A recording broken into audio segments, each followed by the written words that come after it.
We're getting first word of casualties in Egypt as thousands brave tear gas to demand a change at the very top. In with the largest public outcry for democratic reform in Egypt in decades, some say ever. Young and old, Christians and Muslims, students and professionals all came together for protests inspired by Tunisia's recent popular revolt. Demonstrators want to seize on the momentum for change, a moment in history they don't want to let slip by.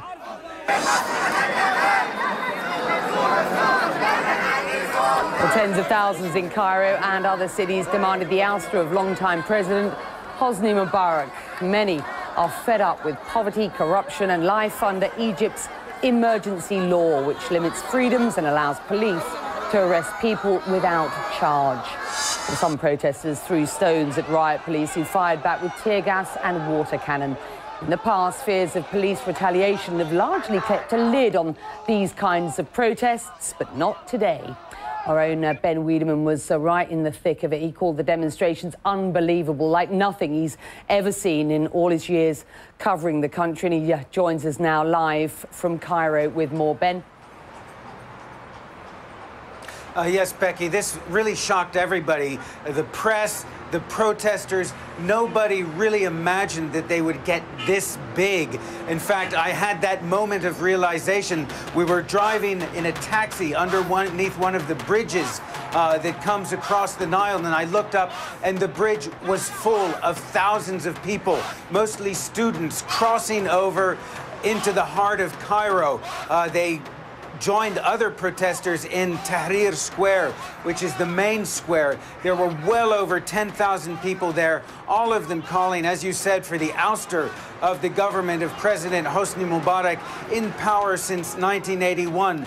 We saw as they clashed with the police just 2 blocks from the Egyptian parliament, protesters throwing rocks, the police throwing rocks back, and then starting to fire with some very strong tear gas. Now, even now, and it is 11 o'clock at night in Cairo, there are still thousands of people in that main square saying that they're going to continue to protest until their demands are met.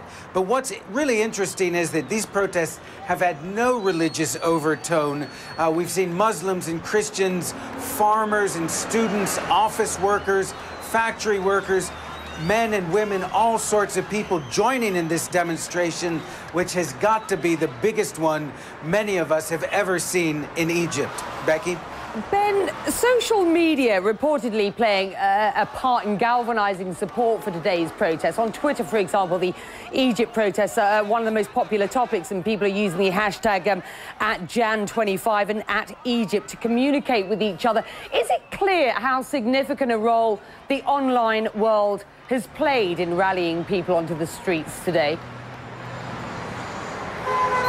Becky, the online activism has always been an interesting part of Egypt, but until now we would tend to see a lot of online activism that never really got translated into street action. And today, though, I think they've really crossed that Rubicon. What we've seen is that this demonstration was indeed organized by 2 online groups working together that spread the word, as you said, through Facebook, with one of those Facebook groups getting more than 300,000 followers. And it spread also by word of mouth, by SMSs, so that, you know, we were really expecting little small pockets of demonstrations, 200 or 300 apiece. So when I saw thousands of people pouring into the heart of Cairo, I realized that this was not your run-of-the-mill demonstration. And clearly, Twitter, Facebook, SMSs played a huge role in helping organize it. Becky? Ben, you've been recently in Tunisia covering what has become known as the Jasmine Revolution. How does what you've seen on the streets and what you're hearing in Cairo compare to what you heard and saw in Tunis? Well, you know, I worked in Tunisia during the time of the old regime of Zayn al-Abidin bin Ali, and it was a much more repressive regime than the one in Egypt. You know, there you really couldn't talk in public about politics. The press was very strictly controlled. Here you have a much more liberal press. Egyptians are free to say whatever they want. The line is drawn when they start doing what they want, when they start holding demonstrations. So there's a big difference. On the other hand, you do have many of the same ills of society, so to speak, in Egypt that existed in Tunisia. You have a declining economy, you have a rising cost of living, you have a lot of corruption within the government, and of course you have a president who's been in office for longer than most Egyptians have been alive. So there are important differences, but important similarities as well. Becky? Ben Wiedemann reporting from Cairo. Ben, thank you for that. Egypt's foreign ministry spokesman said it's important to put these protests in perspective. He says the demonstrators represent only a fraction of Cairo's population, and he says it's telling that they were even allowed to openly protest against the government. This country has known freedoms much unprecedented in this region, in Arab countries at least. This is something that has not been seen.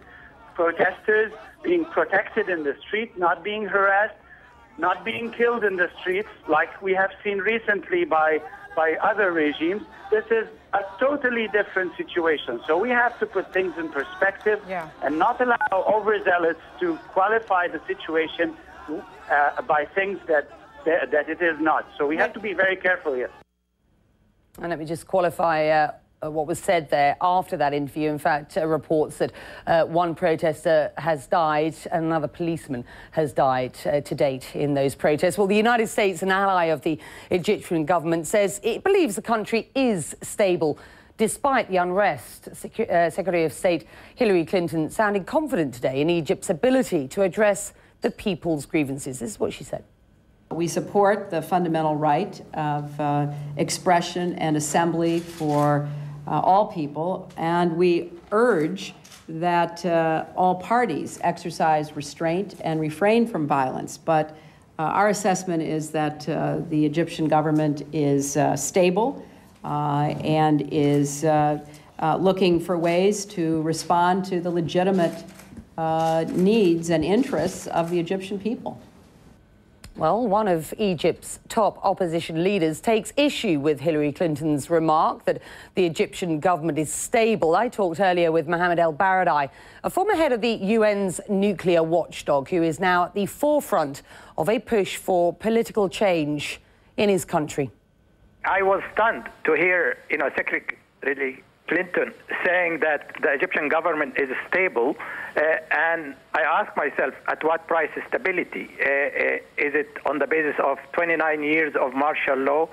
Is it on the basis of 30 years of ossified regime? Is it on the basis of rigged election? That's not stability. That is living on a borrowed time. Stability is when you have a government that is elected on a free and fair basis. And we have seen, how election has been rigged in Egypt. We have seen how people have been tortured. And when you see today almost over 100,000 young people getting desperate, going to the street, asking for their basic freedoms, I expected to hear from Secretary Clinton stuff like, democracy, human rights, basic freedoms, all the stuff the U.S. is standing for. I want to just show our viewers a tweet from you from a couple of days ago, and I quote, "Threats of violence against participants in peaceful demonstrations reveal the ugly face of a regime terrified of its own people." Mohammed, you've been encouraging people to take to the streets. Why? Because I've been, Becky, trying for a year to engage the regime through peaceful means by collecting signatures on demands for free and fair election, for opening the door for Egyptians to run for presidency, for having parliament that's representative of the people. When you have a parliament right now that have opposition of 3%, you are really insulting the intelligence of the people by trying to say this is a democratic system. I wonder whether it's responsible to encourage people to take to the streets in protest that could turn deadly, and also wonder why you haven't, Mohammed, taken part. Well, I didn't ask for people to take to the street, Becky. This was completely initiated by the young people. I haven't taken part because, we have to have division of labor. I can't get access to the media while I'm in Egypt. I'm completely blocked from getting access to the media, and I think it's important for me to continue to speak about the plight of the Egyptian people, and unfortunately I have to get out of Egypt to be able to speak about the plight of the Egyptians. Mohammed, let me bring up a Facebook site here, El Baradei for Presidency of Egypt. There are more than 200,000 Facebook fans there, which begs the question, will you run for president? Becky, the priority for me is to shift Egypt into a democracy, is to catch up with the 21st century, to get Egypt to be a modern and moderate society, and respecting human rights, respecting the basic freedom of the people. Whether I run or not, that is totally irrelevant. And I made it very clear I will not run under the present condition when the deck is stacked completely. Mohammed, was the Jasmine revolution that we've seen in Tunisia just the start of things to come in the region? It sent a message everywhere to the Arab world, Becky, that, to quote Barack Obama, yes, we can. That it is doable. Then that we can be empowered as people to change a system that is ossified, that is completely repressive of our own basic rights. Do you fear for your own safety at this point? Well, that's a good question. There was an edict against me, a couple of weeks ago, basically saying that my life should be dispensable because I'm defying the ruler. So I have no security when I go to Egypt. I'm going to Egypt in the next few days, and this is a good question, Becky. But you have to be with your people. Mohammed El Baradei speaking to me earlier from Vienna.